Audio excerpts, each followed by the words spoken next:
Laba pirts ir atpūtas komplekss, kas atrodas skaistā Priežu mežā, Gaujas krastā, tikai 20 km no Rīgas. Šeit var izbaudīt klusumu, tā it kā būtu braukuši tālu uz laukiem. Atpūtas kompleksā ir iespējas svinēt jubilejas, kāzas, organizēt seminārus līdz 50 personām.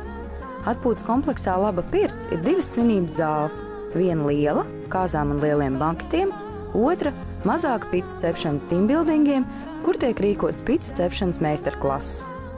Šeit var izbaudīt klasisko krievu pirti un melno etnogrāfisko pirtiņu. Gaujas krastā atrodas kubls ar karstu ūdeni, tā saucamā Japāņu pirts. Vasarā tiek rīkots orientēšanās spēles mežā. Un viesu namā ir 8 skaistas guļamistabas, katrai ir vannas istaba un kondicionieris.